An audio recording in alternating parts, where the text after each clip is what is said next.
there, Carrie Rhodes here. Welcome back to my YouTube channel and my craft studio. I am here today with a new video about the Glimmer Hot Foil machine and the best Glimmer Hot Foil Plate. Like, this looks weird, right? What even is that? It's polka dots. It's my favorite, so I might be a little biased when I say that it's the best, but it's the best. And I'm going to show you different ways to use it today. How many ways? 5 ways. I like 5. It's nice and round, right? 5 different ways to use this plate with the Glimmer Hot Foil machine, maybe without the Glimmer Hot Foil machine, but we're going to make some cute things with this particular plate. And if you're wondering what it's called, I am too. It's called the Scattered Dot Pattern. I should know that. I just call it the polka dot plate, but it's the Scattered Dot Pattern. I've used it a ton. I really can't stop using it. It's my favorite. It's the best. So let me show you how awesome it is. Let's start by taking a look at the Glimmer Hot Foil system. This is the machine. It plugs in, you turn it on the side. You can see that it's on by the light, but you want to wait for the green light to come on to indicate that it is prepared, it is ready, it is hot. And while we're waiting for that, let's take a look at the things that come with the machine. You get this silicone mat for your hot plates to cool off on.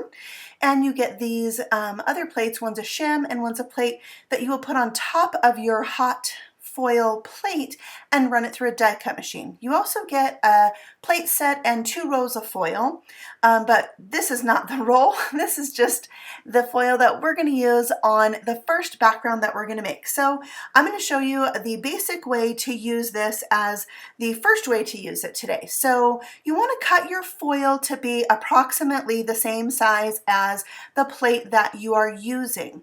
Now, if you do this, where you put the plate on top of the foil to cut it, I want you to know that you can easily scratch the foil, and then you're not going to get as crisp of a foiled image. Also, a nice big pair of scissors does the job the best, I have found. Okay, now we have our prepared light on. We're going to take that foil, we're going to put it pretty side or shiny side down onto that plate, and the raised side of the plate is up. Then you put a piece of cardstock, your shim, and your plate, and you press the button for the timer. That timer is going to flash, and when it stops flashing, you know it's ready to go. You're going to slide this whole thing off of the base. You've got your platform and your plates in place. All you do now is run that through your die cut machine. Now, I have this in real time because I want you to see how slowly you need to run your plates through the machine. I like to run it through and back, but you really want to be careful because your plates can jump and you can double foil it in a way that's not good. So be careful, go slow. So then we remove that, I placed it back on the dock and peel off the foil, and it's magical. Look at this glimmer, shimmer, sparkly, shiny background.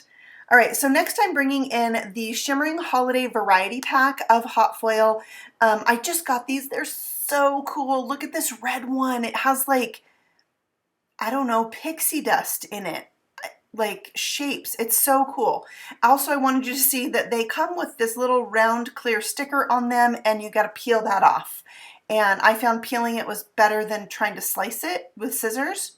All right, so we put our plate down, we put the Glimmer Hot Foil pretty side down, we put our cardstock, our 2 plates, press the timer. When that timer goes off, we run it through our die cut machine, and then we're able to place it back on the dock to rest and peel off the top. Now, I didn't catch a lot of that kind of texture in that particular foil, so I was a little sad about that, but I still love the background. So now let's try it with the green from that holiday pack on green cardstock. So you can use your foil on colored cardstock. Don't limit yourself to just white. And look at that fun background. And you can see some of the texture in that. So that's how to use the plate basic. Now we're going to do this over a print. So I have a piece of patterned paper and Prism foil. It's like a rainbow in a silver foil. Love it. And look at this totally cool background. Those dots just add to the rainy day feel of that paper. Now let's try one with polished brass foil and a stamped background. Just one I had left over from a video and a class that I did. And then I'm going to take my plates, put them on top, press the timer. When the timer goes off, you run it through your die machine, and then you have your cool background. I love this one with the polished brass. Okay, this background is a watercolor paper background with ink smushing on it, done with Distress Oxide ink. So just extra backgrounds that I had laying around, and look how cool that is with the fuchsia flower foil. Amazing. Now this is a gel press print, so this was made with acrylic paint, and I'm using black foil. Can we just like take a moment for black foil? That is so cool. Okay, so here's a couple others on different prints. I didn't like this one as much. I felt like the dots kind of took away from the background and it was too busy. So I like the butterfly one a lot better.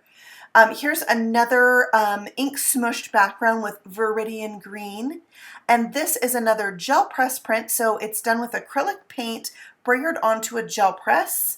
And then you pick the print up with the paper. I have lots of gel press videos on my channel. Go check those out. And then this one, I did my favorite foil, Aura. It's like gold with a rainbow in it. Amazing.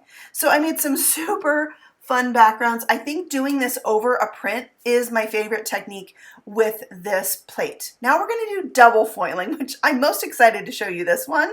So I put a number 1 and number 2 on the back of my paper. I put down some silver foil, and then I put the one closest to the logo on the Glimmer Hot Foil platform.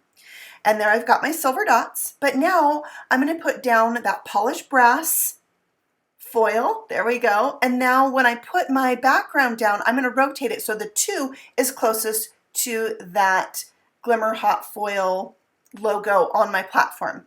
Then when I run it through, you can see I've got 2 sets of dots, and I've got like gold and silver on the same background, and it's super busy and totally fun. So let's try this combining 2 techniques. I've got a gel press print. I've put my 1 and my 2 on the background, and I'm starting with tangerine foil. The 1 is closest to the logo. I'll let that heat up and run it through the machine. When we get it out, you can see it was a subtle gel press background with those orange dots. It's gorgeous just like that. But now we're going to bring in fuchsia flower because I thought this would make a really fun Halloween print. We put the 2 closest to the logo.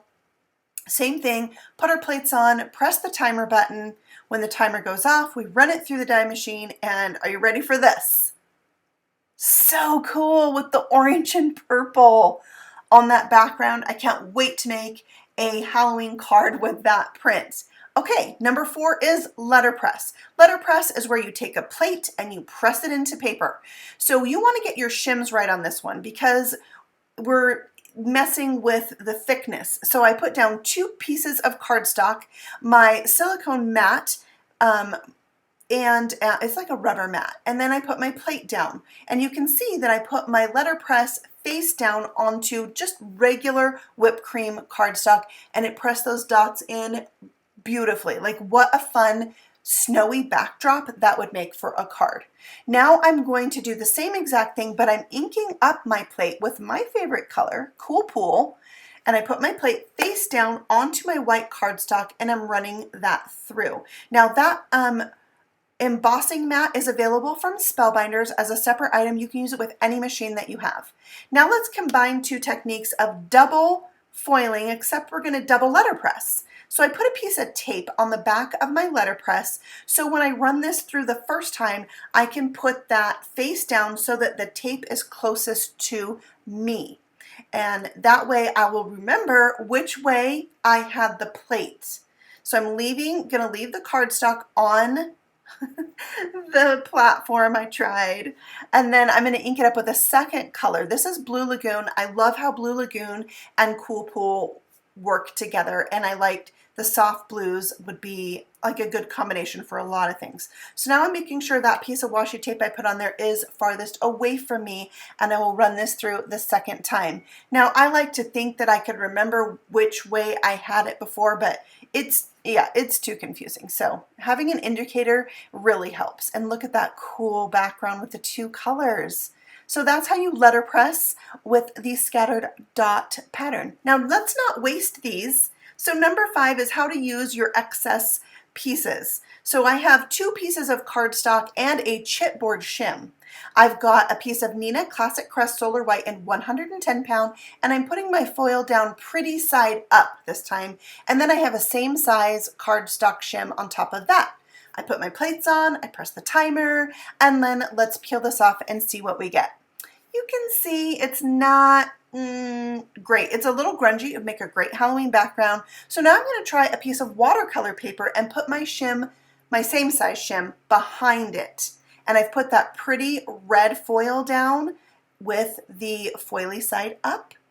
And this one, I was super disappointed. It didn't come out very good, but I think it's really textured watercolor paper. Maybe I would try the untextured side next time, but I'll show you the thing that worked the best for me and got the best results. And that is lightweight white chipboard, which I'm using here, and I've die cut some tags, and I'm using that green holiday foil. And you do want to heat it up, and you do want to run it through your die machine. It's the combination of the heat and the pressure that makes this hot foil work.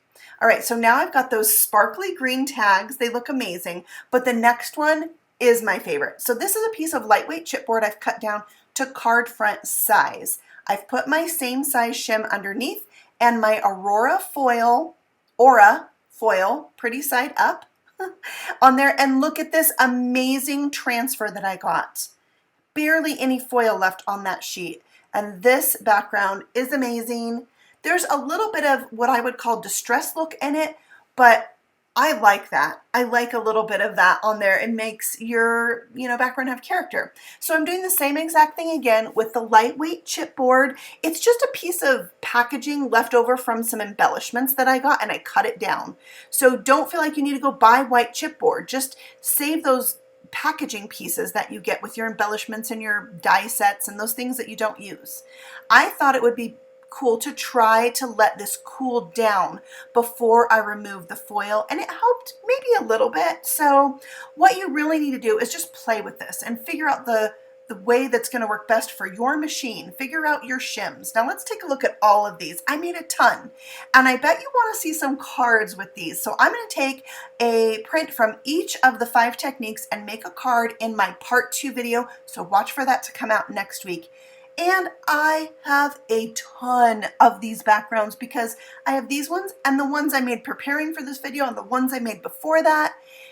It's a mess. So if you would like a sampler pack of these, leave a comment below and let me know. I will randomly draw out 3 winners and send you a variety pack of these so you can make your own cards with them. Thank you so much for watching and subscribing, liking, commenting. Make sure you turn in next week for part 2.